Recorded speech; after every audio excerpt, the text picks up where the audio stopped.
Welcome, sir. Well, Retro so Expo, much. make some noise for Sid Krofft, please. Well, thank you. Hey, thank you, everybody.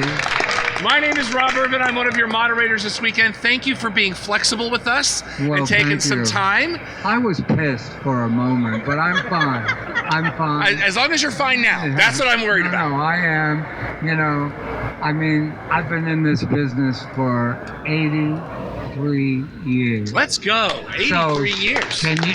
Well, the weird thing is you're in the business. But the weird thing is you're that's not my 70, so I have age. questions now. Yeah, You've been in the okay. business 83 years and you're 70. How does that work? No. Okay. 93. Yeah. Thank you so much. And I'm still working. Don't retire. Don't ever retire. You know, that'll kill you. And here's something else I want to tell everybody that I have experienced in my career. I lived in Maui for 8 years. And I learned something there. Everybody went right. I looked for a left-hand turn because we follow the leader all the time. And every time I took a left-hand turn, I discovered the most incredible adventures. And so, go left. And you're going to discover something so magical. That's what I'm just giving you my life. And it's been incredible. Can you imagine being in this business for 83 years and getting to work with, Judy Garland? I was on her national tour. We played right here at the State Fair Theater. We were here for, I think, 3 weeks. And I was her opening act, a puppet act.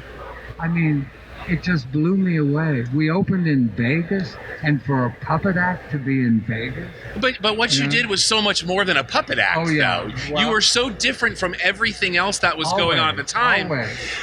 And you talked, as we were getting ready to start, about Texas being very integral to what you were doing. Can you talk a little bit more about being in Texas and what that did for you? Of course. In 1946, get this, 1946 is the first time I came to Dallas and all the other cities with the Ringling Brothers, Barnum and Bailey Circus. So glad you and mentioned. Wait a minute, I know you don't know this.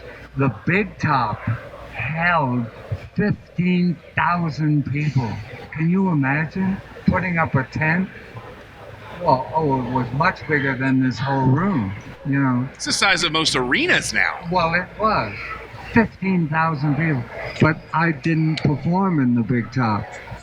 They hired me I was 15, as the world's youngest puppeteer, and in the sideshow, the freak show, because they never had an attraction like that. And the reason that they hired me, they offered me $40 a week. And I got so scared that I had to leave home at that young age and travel all over the country. I said, I can't do that. $40 is not enough, thinking that they would turn me down. And I asked for $50. And he said, okay, a week. $50 a week in 1946. That was like, wow, can you imagine how much money? My family, my dad said, you've got to go because we're going to be millionaires. That's $200 a month. You know, they lived in an apartment that cost $20 a month. Tell me how much your rent is now. That's not a question I even want to answer thinking about that. No. So when things start to happen, for most of us, you look around, most of us know when you hit ABC television and what all that did for you. Wonderbug was one of my personal favorites. Wonderbug. Loved Wonderbug. Well, but that was way, way down the line. Indeed. Because there were 26 shows. Mm-hmm. And you're witnessing the guy that created Puff and Stuff. Yes, sir. The Bugaloos. Yes, sir. Lidsville. Mm-hmm. Sigmund and the Sea Monsters. Mm-hmm. Land of the Lost. Mm-hmm. We produced Donnie Marie, and that whole show was. I laid it out like an old vaudeville show because I was in vaudeville when I was a kid, and burlesque. And I worked in a show next to Radio City Music Hall. Oh yeah, sorry about that. Can you hear? Can you hear? Nobody's there. You guys hear back there? No? You can't hear me? You have to put it in your mouth. Top 10 things I did not expect to hear during a panel today. I mean, come on. Give me a break. Is that why people are walking away?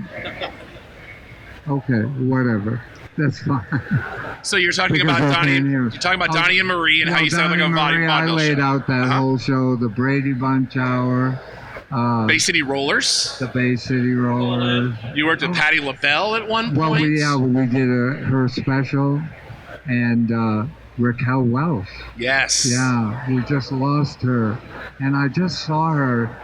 I think it was 2 Christmases ago at a party. Beautiful woman, still. And I don't know, what went wrong, but she was much too young to leave the planet. And when you come visit me in my house, I have bar stools. My whole house there is you built out of 2 65-year-old barns, which is now 100 years. I've lived in my house for 52 years.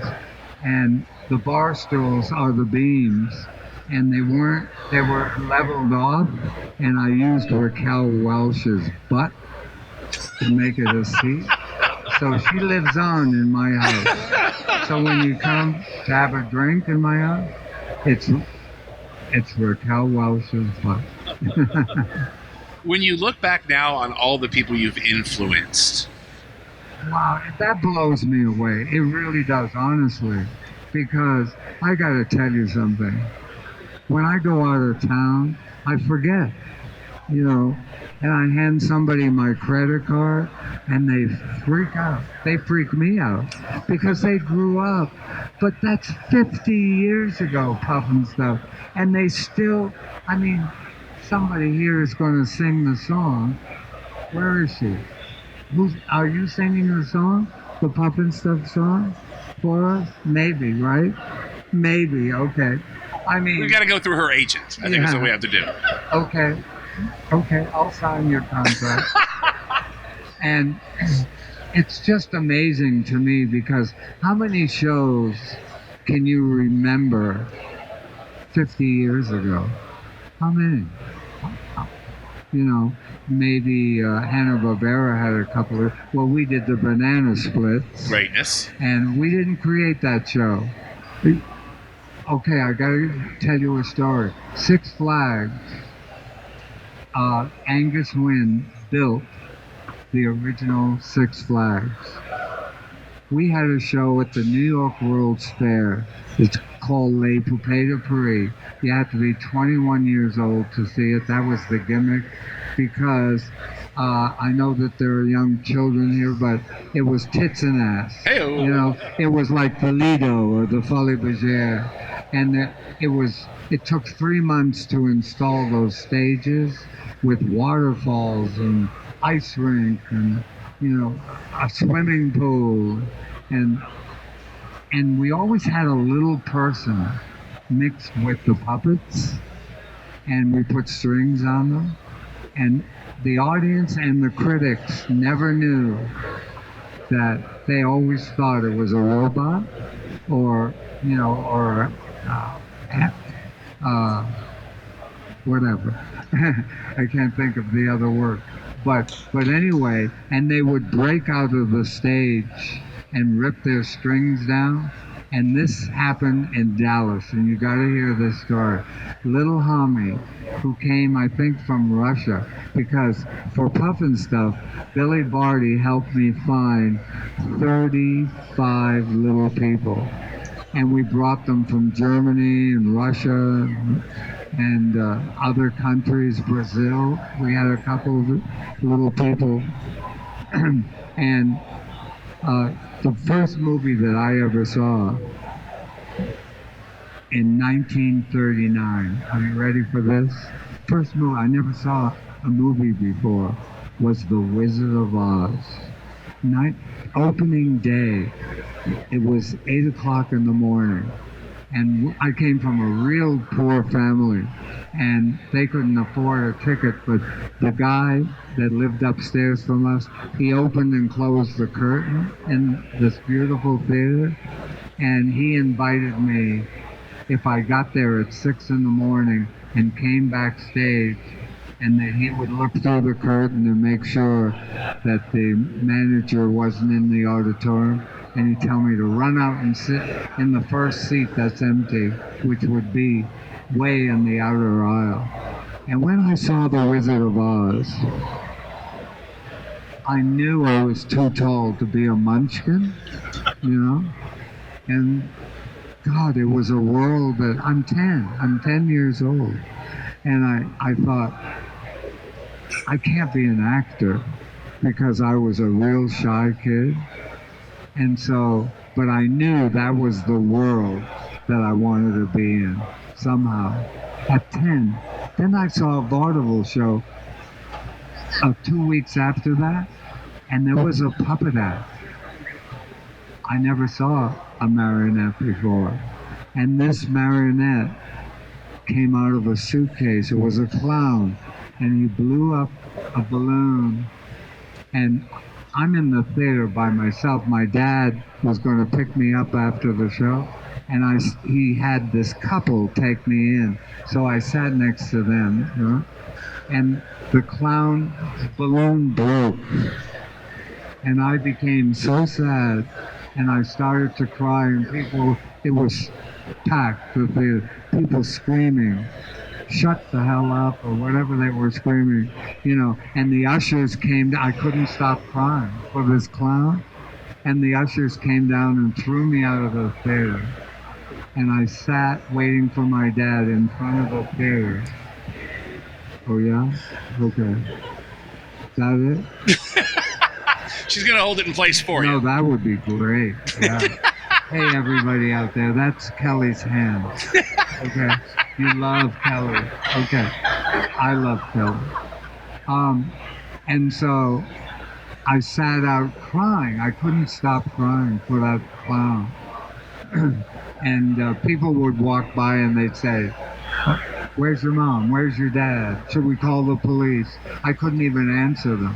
My dad finally picked me up, and I cried all the way home. I don't even think he had a car. We probably took the trolley car for a nickel. And that was something else. Our family had one ticket. So one of us would get on the trolley and run to the back and give me the ticket and wait for the second trolley to come.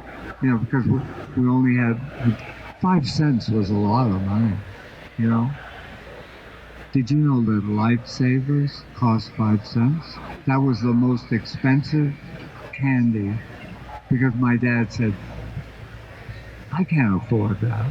He said, for a penny, you could get a whole bag of candy, you know, out of all those beautiful jars in the candy stores. Isn't that wild, these stories? Okay, so anyway, where was I? Kelly, I lost my place. You were talking about the marionettes you saw in the Okay, theaters. so and the after marionette, that, yes. I get home, and there's a little kid that lived on my block that I hung out with every day because he had the first Superman comic book. And we never looked at the back. We'd always look at the pictures every day. And I looked at the back that day, and there was a marionette for sale, a hazel marionette, $3.95. I went to my dad and I said, can I get that? And he never hit me, but he was furious. He said, $3.95? That would feed your family for weeks or a month or whatever. And I'll never forget this, what he said to me. You want a dolly and you're a boy?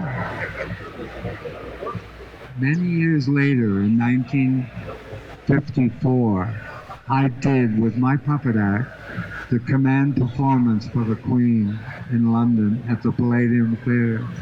And when she came backstage, it was a night of 100 stars, so forget it, I did like 3 minutes. The show was 5 hours long. And when she came backstage, she had a lady in waiting behind her, and that told her everything. And when she got to me, she said, "Oh, what cute little dollies!" And I almost gave her the finger. So,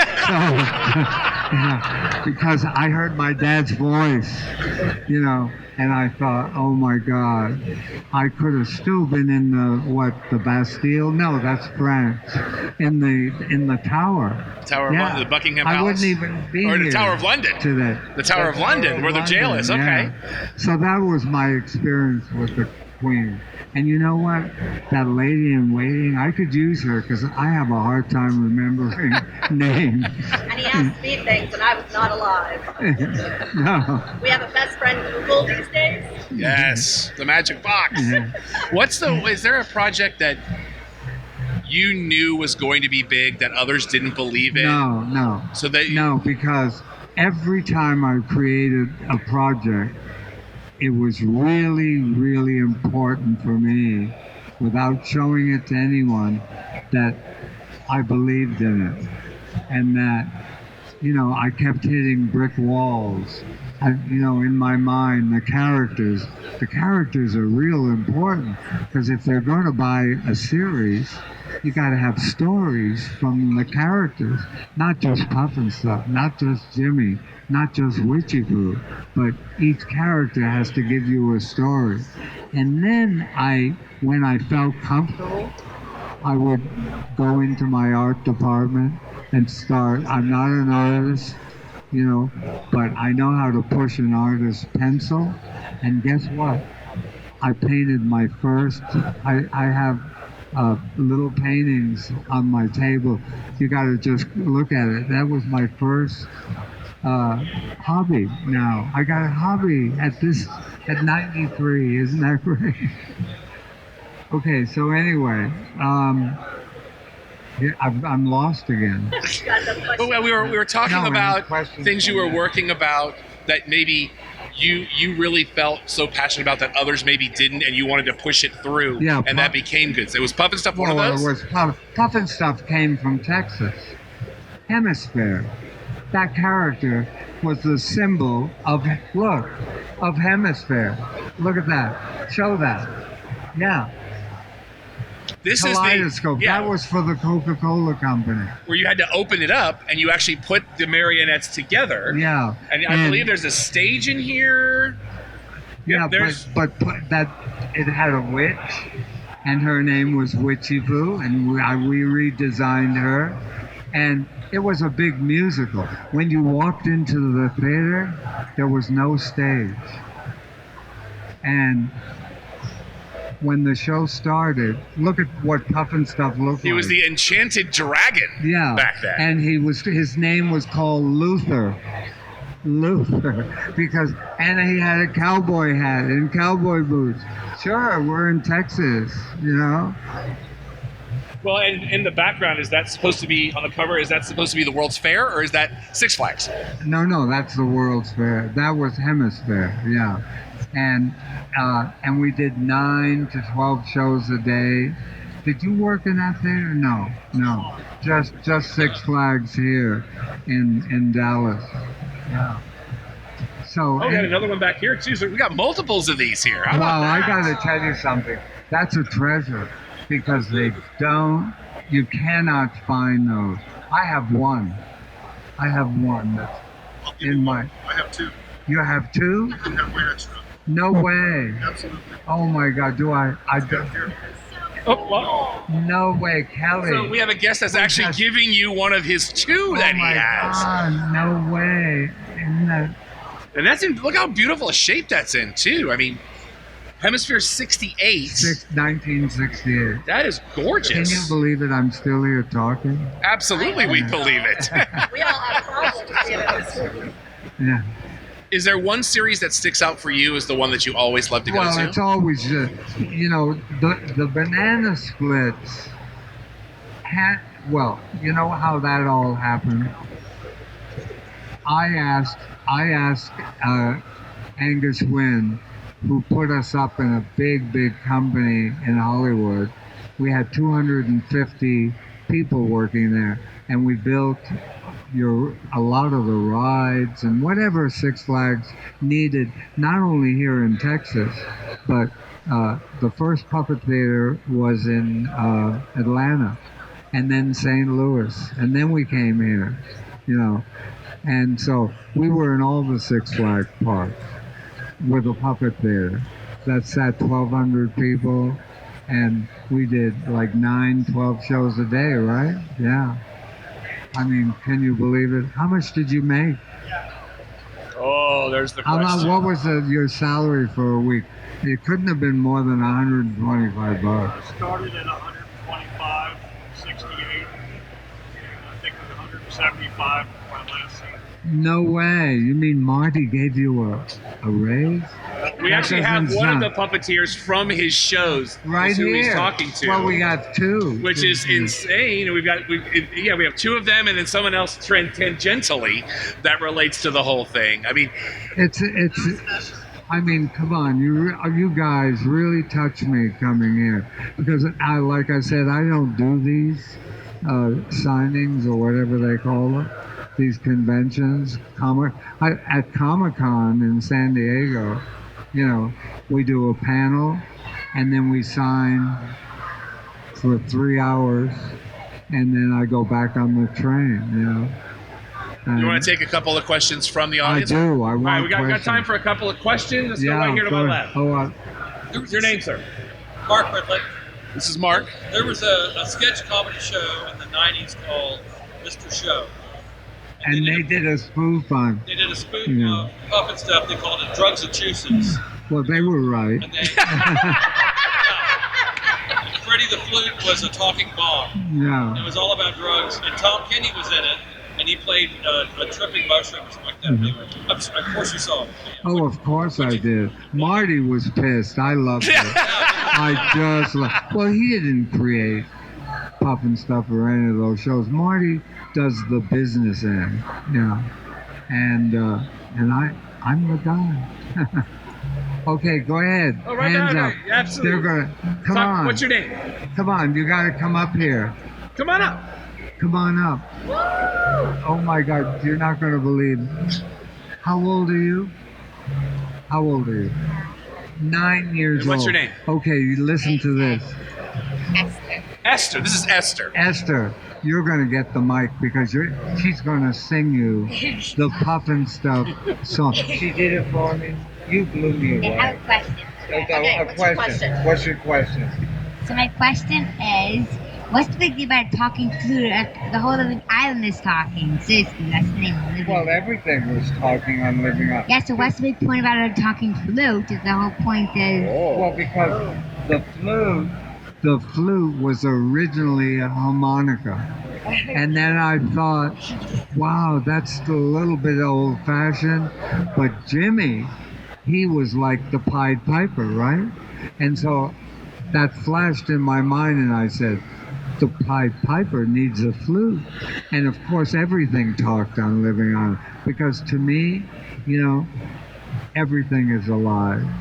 And we need to be kind to everything. So why did they want the flute if everything was talking?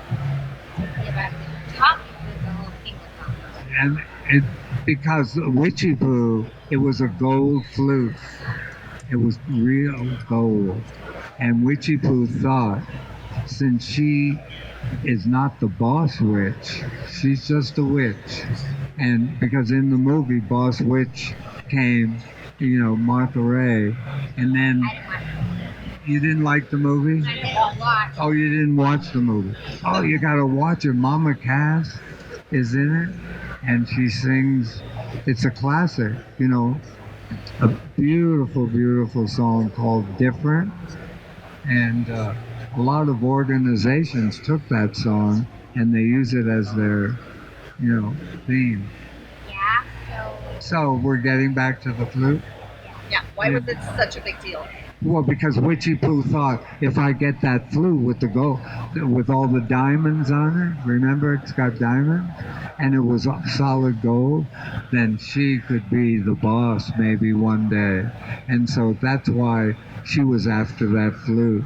So it wasn't because the flute talked. It was because No. Well, she was pretty, yeah, she liked that it talked too. Talked back to her. Yeah. Didn't you love Witchy Poo? That's a great character. Are you going to sing the song for us? Come on, you have to. Yeah. Yeah. Hold it right up. Like this? Yes. Testing, testing, 1, 2, 3. Yeah. There you go. So I'm supposed to sing it? No, Yeah. Do it. you're okay. Go for it. Go ahead. Okay. Hey, chop, having stuff. Hey, when we think about. Hey, chop, having stuff. Can't do little cause can't do nothing. Once upon a summertime, just a time. Boy is magical and flute down. Come play with me, Jimmy, come play with me. And I will take you on a trip far across the sea. But we all take cookie what you had in mind. The flute is glitzy from the blue in the sky. Yeah, with a mirror, rain so on. And the boat was gone. The sky's too dark, you see glue up in the bushes, on and on and on and on. Puff and Stuff was watching too and knew exactly what to do. So it was us basically. He saw the witch's boat attacking, how the boys floating back. Saw the last ways to clear, and just as they rehearsed, he's into the water, save the boys, look at the fuss. Now the boys watched the ship, puff go up to save the day with me. The man, bunchy man, ran away. Hey, job, Puff and Stuff. This one would think you are. Hey, job, Puff and Stuff. Can't do little because can't do enough. There Wow. You're incredible. I thank you so much for being a fan. That's great. Thank you. Isn't that cool? What does that do for you? Oh, come on. Because you think about it, that's You now wanna 3 touch- generations. You want to touch my heart? It's beating, you know? Really? You have a heart? Yeah. The Wizard of Oz. I think we got time for one more question before we get back to. Here we go, right here in the front. Your name? Yeah. All right, Ken, what you got? Come up here. What's your question? What was the original idea for Witchy Poo's goons? Like her little goons. Witchy Poo's what? Like her goons. What was the original idea for Witchy Poo's Goons?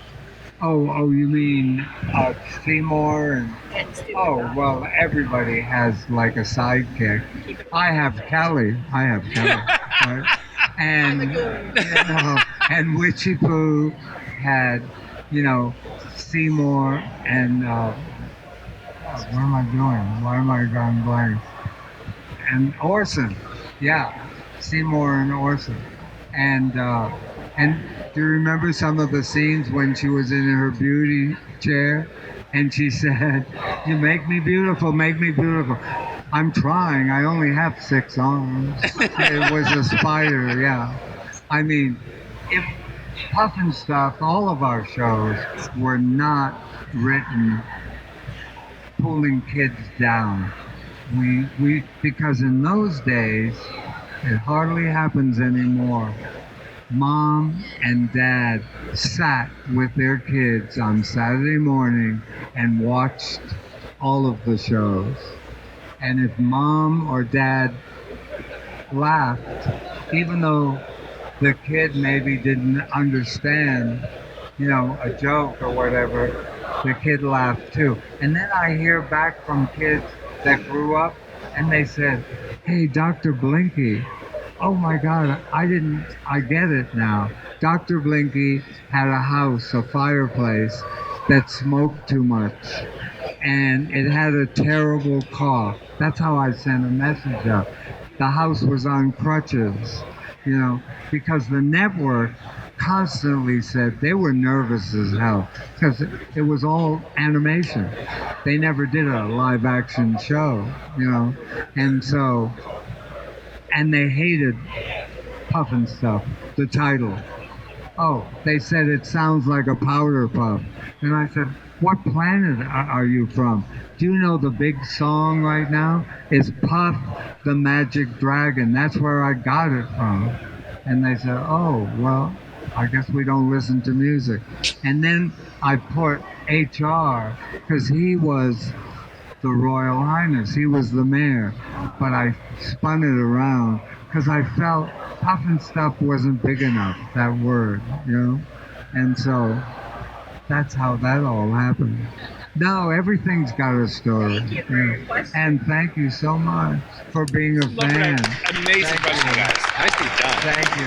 Thank you. All right, we want to let you get back to your table. People can come see you and get their autographs and their questions and everything else. They all do. Thank you so much for sitting with us today. No, and thank you. Sid Krofft, you guys. Yeah, thank you so much. And thank you all the fans out there. Yeah, I'm in Dallas. That you are, my friend. Yeah. And I'll see you next week. Kelly, who do we have on next week? I don't know. It doesn't matter. He'll be there. That's the important thing. Yeah. Hey, thank you so much. I'm sorry they dumped us out in the alleyway, but that's show business. You know? And we got through it, didn't we? Yes, sir. Thank you. Thank you, everybody. Thank you.